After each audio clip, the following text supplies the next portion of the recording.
But you know what? It wasn't even losing the money that broke me. It was when my husband looked at me and said he'd sell his gold chain to keep us going. Y'all, we've hit rock bottom. So, when does the hustle stop being a dream and starts becoming a straight up nightmare?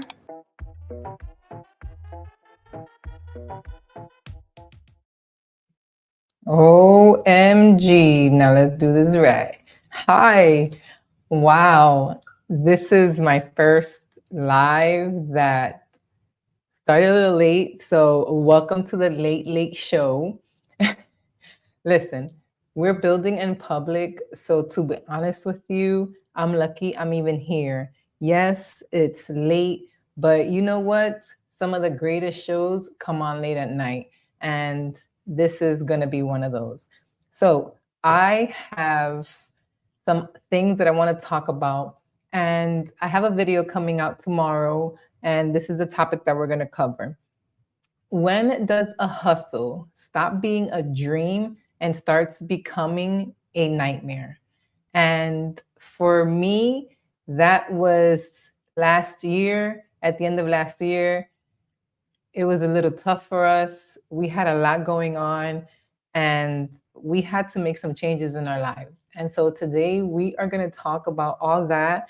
And I'm a little nervous because, wow, that intro that I don't know if you just saw, but that intro was actually something I just created today. It's parts and clips from my video coming out tomorrow. And I'm just happy that I'm here, that I did it, that I pressed live. So I know there's nobody here, and that's quite okay because that makes it a little bit, I don't know. Anyways, besides the hustle culture versus reality, I am going to talk about some things that I won on an online giveaway from the coaching group that I'm part of. And this just solidifies why we're here because right now I'm using my Sony camera, but this is a Hollyland Lyra. Oh my God, I have that upside down. This is a Hollyland Lyra webcam, a 4K webcam.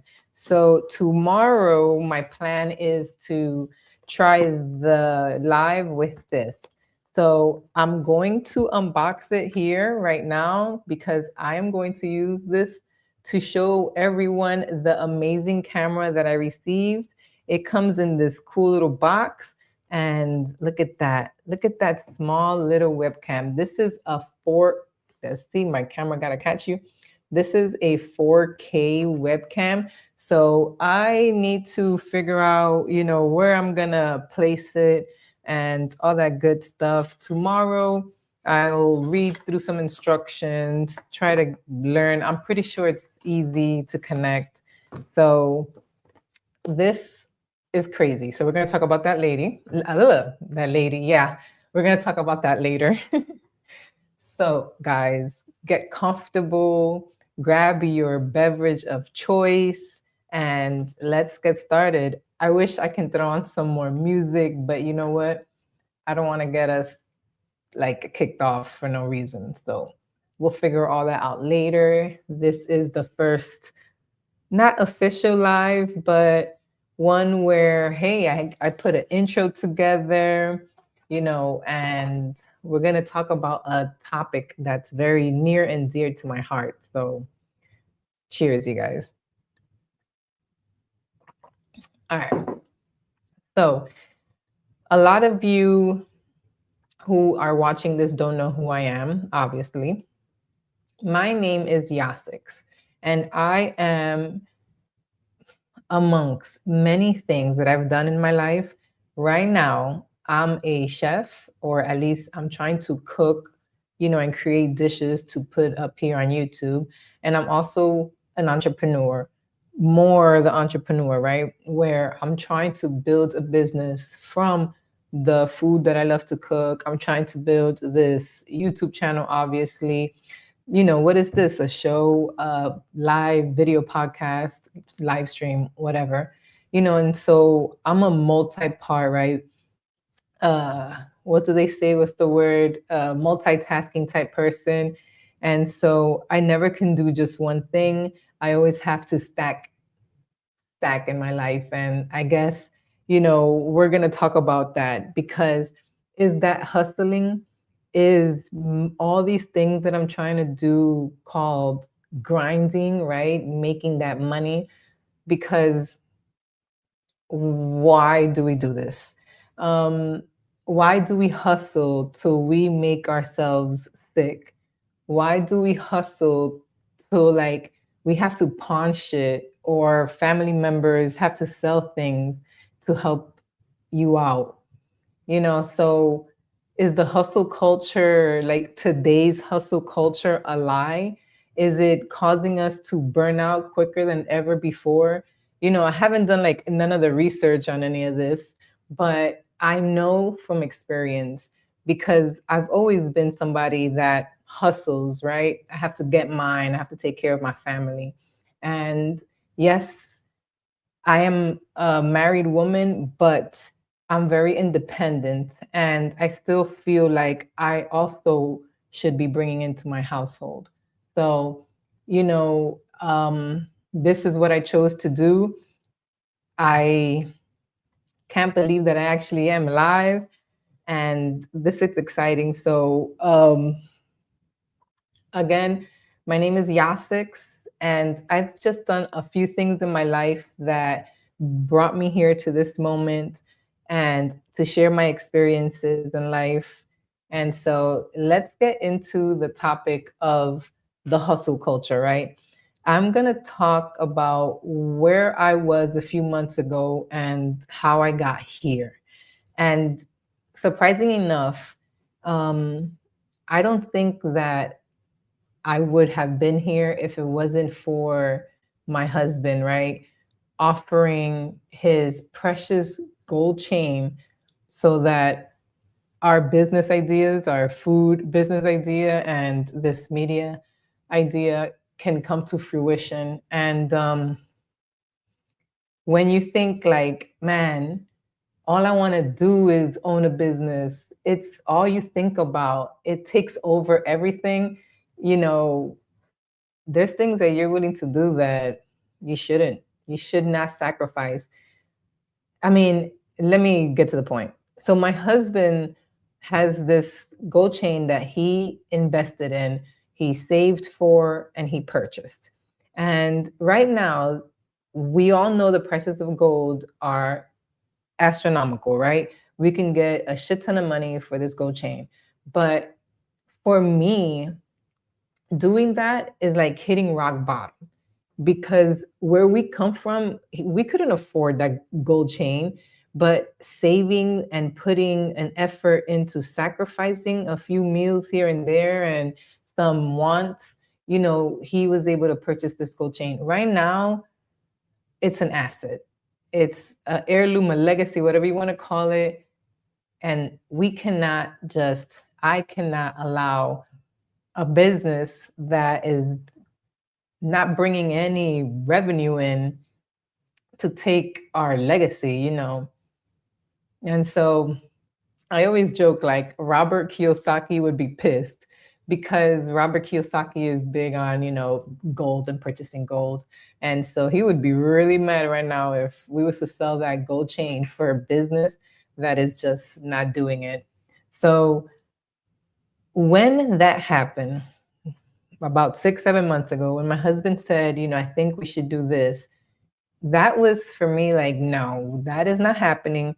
We are not giving up that precious gold chain because for me, I literally, like when he said that, and I still look at it, like I look at his gold chain and I think to myself, rock bottom if that ever disappears, like, and for me, I can't let that happen. So let me explain a little bit further when it comes to why my husband offered to do this. We have always been told by friends, family, that our food is good. So I am a culinary chef, and we figured, why don't we attempt a food business? Why don't we attempt something small, like a food tent at festivals, right? Small, nothing big, a little tiny, just a little tiny food tent, right? And not thinking to what it would take to manage this food tent. And besides all the research that I did, because trust me, I created spreadsheets, PDFs. I'm talking calendars, notes. I researched for months and months and months. I got prices. I looked on Facebook Marketplace for equipment. I mean, months of research. And I figured, okay, with a certain dollar amount, we can do this, right? We can do this. I have that dollar amount saved. Let's go for it. And we looked at each other. We said, we're going to go for it. So we purchased all the equipment. It was great. We got it from this guy that was like, I think his food business was La Playa Tacos. And so he was doing tacos, and he hooked me up with a few pieces of advice, like what event people, who to go to, which Battle Bros, if you're interested in doing a food tent or any type of food event, Battle Bros, they're pretty cool. They got good prices, except that like their food is like $5 max. So you kind of give sample sizes. And so the guy that I purchased most of my equipment from, he gave me the advice to contact them. And we got so lucky. It just so happened that the Battle Bros were doing their first event somewhere near here where I live.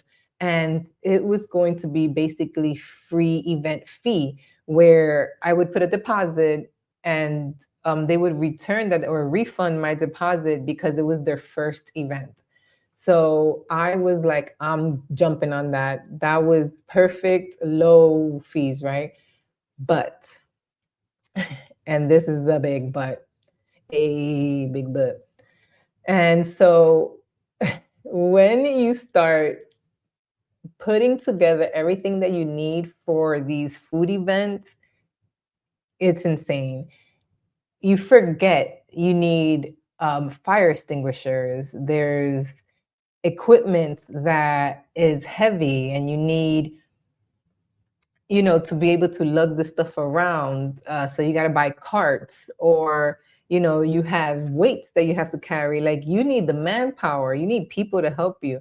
So running the food tent, at first you think, oh, that's easy, it's low overhead. Oh, and we even started with a low overhead item like empanadas, right? In Dominican Republic, we call them pastelitos. So I figured, why don't we do pastelitos? It's cheap. We can start with ground beef, chicken. And what we did was breakfast empanadas, because the first event was like a morning event. So I was like, why don't we put together some bacon, egg, and cheese, sausage, egg, and cheese. As a matter of fact, and I didn't even think about, like, why don't I do like a Dominican style empanada, like breakfast empanada? But when you're trying to keep it like low overhead, you don't want to put in expensive food items like salchichon, because the Dominican salchichon is expensive, almost more expensive than buying bacon or sausage. So I thought low overhead items, chicken or tenders, French fries, right? Stuff like that. So we designed our menu where we can sell these empanadas for less than $5, which was what the requirement was. And let me tell you that first event, we had a line for 2 hours straight, like no lie. But that first event was the most expensive. That first event was where the first time ever in my life I experienced anxiety the way that I experienced. I've never had physical anxiety, and I was like nauseous and dry heaving the whole time. So it was pretty crazy. So we weren't even fully prepped. There was so much shit that we couldn't even get to do. Like, I couldn't do some of the sauces. It was crazy. And the funny thing is that we were there like the day before. We had left the tent there, the tables there, and oh my God, what a mess. Cheers, because oof. What a learning experience that was that day. It was fun though. I loved creating the menu, creating the menu design. I loved even just, designing how the tables were going to be, what I was going to put where, and my children, what they were going to help me with, my mom, my mother in law, my husband, like all of us just putting in the work. And we barely, like, at the end of the day, at the end of the event, we barely made enough, like, where I had the money that I spent on food. Oh, and let me tell you the best part. If it wasn't for my brother showing up on that first event, I don't know what would have happened, but we would have like still been there probably because it was crazy. Like I said, we had a line for 2 hours straight. We had friends that came visit us from the area. I'm here sick, dry heaving behind some of my friends. Like, you don't understand. It was crazy. That first event was crazy. And by the end of it, my mom is like, "Are you pregnant?" I'm like, "No, I'm just nervous, anxiety." So that was the first time. And then we didn't think anything of it. I didn't think anything of it. I just thought that it was something to do with the high level of stress. So it was fun. It was great. After that, we had like a little catering event.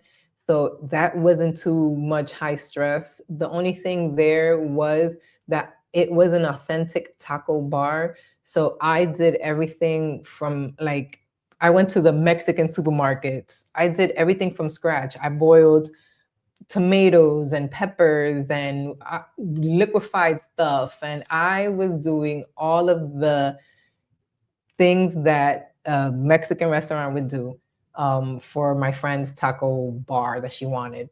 I also did like empanadas and stuff like that, and we did like Mexican street corn, elotes. Oh my god, it was so good. Like everything was really good.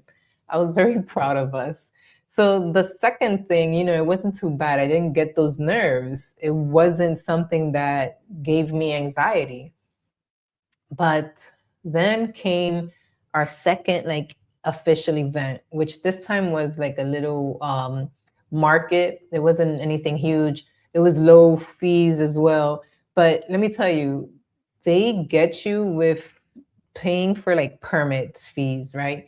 So all of these events, me hustling, mind you, I'm working 9 to 5. So Monday through Friday, I have to go to work, come home, prep, get my stuff ready for these events, do the social media to get people to come to the events. Like it was a lot. And when they say that you gotta like grind, you no sleep, blah, blah, blah, is that really how it should be? Should we be grinding to the point where we only get 2 to 3 hours of sleep because, oh, we got to get this done? I don't know. Let me finish the story. So the second event came and everything was great. I was hustling for days, getting everything together. My mother in law would help me, my son, my husband, everybody would chip in. And here comes the day of the event. Everything is fine. I didn't get much sleep, but my system, my mind, my body was okay, And it wasn't until like, I don't know, it was like like my body was like an alarm. Like at 6 o'clock, the nausea kicked in. And I'm like, no, please, this can't happen again. I can't go another day, like another event feeling sick. You don't understand. It was terrible the first event. And I had to push through. I had to. But this one, I'm like, no, please don't let it happen again. And my symptoms were a little bit better than that first one. And we were a little bit more local. So it wasn't that I was, worried about proximity. But man, was I feeling like shit. And my poor son, he's in the car with me and driving with me, and all I'm doing is like the whole freaking ride, like to the place. Anyways, I was able to get some fluids in, calm myself down enough to make it through that event. And that event was pretty good. We actually made some money, we also had a line. And the best part was at the end, this girl came running, when we were like done, we had closed up. And she's like, "Do you have any more empanadas?" And I'm like, "Oh my God, no, we just sold our last one." And I didn't even have anything to give her, I don't think. And that made me feel good. And, she followed us on Instagram. And I thought to myself, wow, it was all worth it. That one little where she ran towards us, hoping that we were still open, that had made everything worth it. And I don't know if that made me feel better. Like by the end of the day, by the time I got home, I had already felt better. The nausea had subsided. And I just thought, yes, this is what I want to do. I want to see more of that, more people running up to my tent at the end of the night. And so we signed up again for another event. And that third event, same thing, the nausea. And so my husband looked at me and he's like, "You sure? You sure this is what you want to do? You sure you can do this?" And you know what? He was right. Like, I don't know. Can I? Can I do this? We had invested so much money already. We had put thousands of dollars into this food tent. And I can tell you that we did not make back $1,000. So, or we did not make back thousands of dollars. But, you know, it was a learning experience and I'm glad that it happened. But can you imagine, like, you thinking this is it, this is what you want to do, this is going to be the start of it all. Oh my God, this food tent, right? And then all of a sudden you freaking sick every time. I had to do something about it. So I really, I sat with myself. I really put in some thought and I said, nah, I'm going to have to give this up. And I can't keep coming like dry heaving at every event. Eventually, for those that are wondering, I have seen a gastro since then. And I do have some medication that has helped my belly for when I do get nervous. And she also prescribed nausea meds. So I am good. It's not like I have not gone to the doctor and I don't know what the heck is wrong with me. I have checked out because obviously when that kind of stuff happens to you, you think you're freaking dying, bro. I thought I was freaking, oh my God, that shit was crazy. Cheers. Cheers to almost dying to serve people some empanadas. Like, really? But listen, that last event though, we had these chicken tenders and my husband perfected with some waffles, and I made like a maple bourbon glaze. Dude, they sold out. They sold out. Like within the hour that we were there, they sold out. So if I do a food anything, definitely doing some tenders with some maple bourbon glaze and waffles and stuff like that. So um, what I'm telling you is literally not even like half of everything that happened. And so, mind you, that during this time, the end of the last year, I was also doing a 30-day challenge on my YouTube channel or, my social medias. I was doing a 30-day challenge. Like, what the heck is wrong with me? I must be a masochist. I must like everything to be hard. Pause. Anyways, let's move past that topic because actually tomorrow I do have the video coming out and we kind of talk about, why I believe that the hustle culture is a trap, why I believe that these gurus, these online gurus today, they don't know what it is to hustle the way that you have to, like when you're starting with zero, with nothing. I don't know, maybe they do. Maybe they can come and tell me like that they did and still be okay health wise. But, for us that have like come from practically nothing, you know, we got some work cut out, because not only do we not have like the capital, but some of us don't have the education, and we kind of got to figure it all out on our own. So tomorrow that video is going to come out. I hope that you check it out. Don't forget to subscribe to this channel so that you get notified when that video does come out. And check out, you know, the playlist there. I have a 30-day playlist, 30-day challenge playlist, where I did shorts for 30 days straight. And that was all during this time that I did these events. So when we're talking about like hustling versus like reality, listen, I hustled, but guess what? I don't have that food tent business anymore. I quit it. But did I really quit it? Not really. I guess I quit like that version that was killing me, where I had to go out into the wild and, I don't know, do something with my body. But wait, pause. That's the second thing that doesn't sound right. Anyways, you know, I had to decide like to quit that, right? And trust me, it felt like failure. Like I was a freaking loser. Here I go again. I can't do this. I'm not capable of running my own business. I don't know. It was so many thoughts that I had. And then you know what hit me? Real quick, this cup hit me real quick. You know what hit me? It was, gosh, it was, my husband had mentioned, God, you know what? All my good ideas come from my husband. Oh my God, don't tell him I said that. Okay. It was my husband who suggested sourdough bread. And when I decided that I didn't want to do that food tent anymore, I'm like, wait a minute. We can do sourdough from home.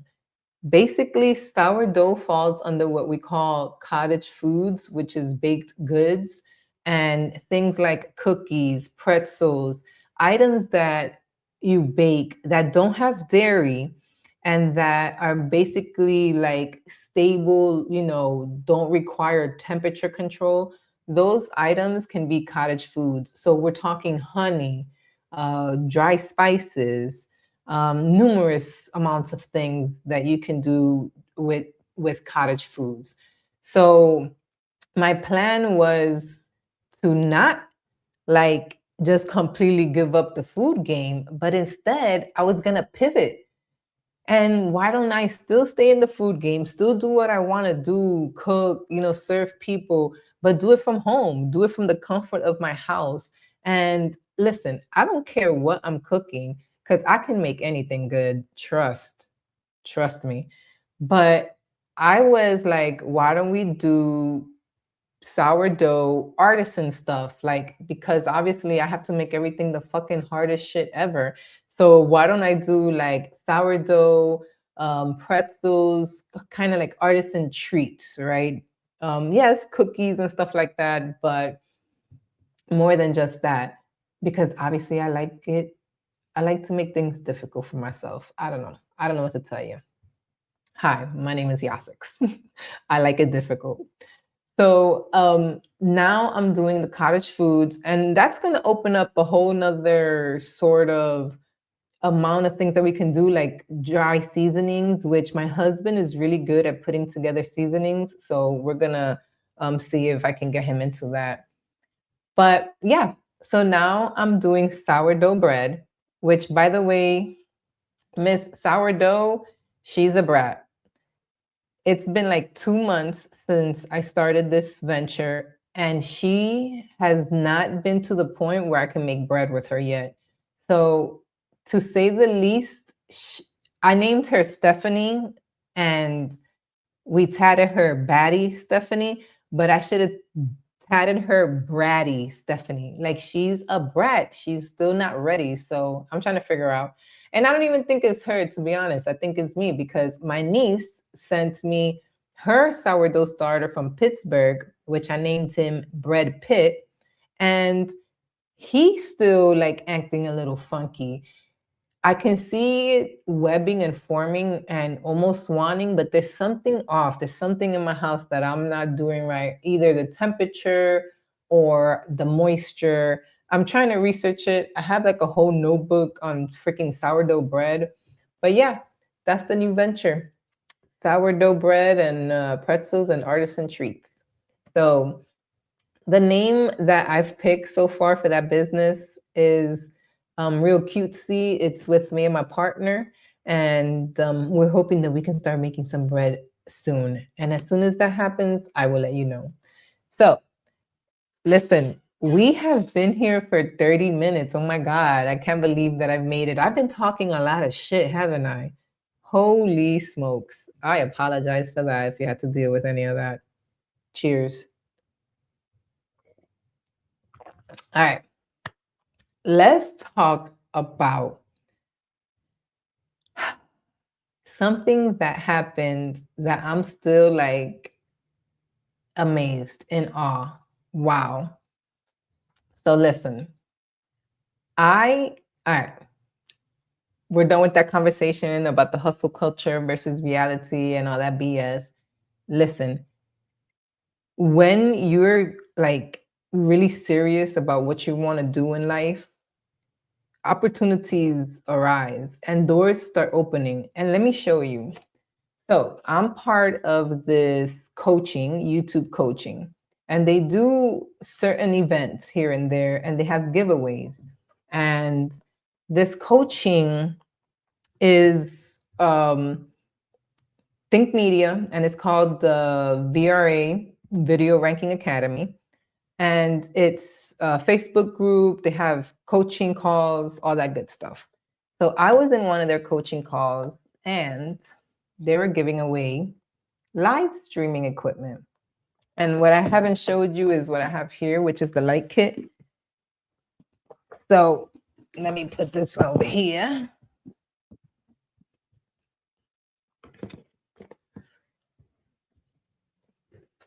Cheese for the thumbnail. I don't know. I won this kit. Let's bring this way. I won this kit right here. And thank you, Think Media. You probably can't see me, but thank you, Think Media, for this, because this is what I'm doing with this. I'm live streaming. So as you can see, I have the mic on, which is the Hollyland Lark A1, but I have not connected the webcam because I just got it today. So I'm gonna do that all this week. And then this is a light kit for 2. So I am going to take advantage, and me and my husband are actually going to start doing these live streams. This is kind of like a practice just to get the tech out of the way. So soon I will be doing a lot more.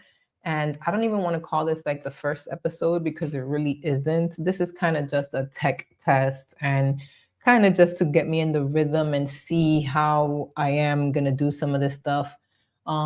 Because my plan is to do a live every Wednesday and then put out my long form video on Thursdays. So I know I'm talking a lot of YouTube, but yeah. So I am very fortunate and blessed, and I feel like God is calling me out, and I'm ready. I'm ready for this, because if I wasn't, I wouldn't be doing this right now. So listen, I appreciate you guys. I appreciate everybody who has stayed here to the end. I hope that you subscribe. Don't forget to like the video. But we are getting out of here. It is a weeknight and mama got to work. So thank you so much for sticking around. I appreciate you guys. Have a great night, and we will talk soon. Bye. Sorry, my mouth dies, not dies, but it turns off. But okay, now it's officially like, bye. I still don't know how to do this, so. Hey.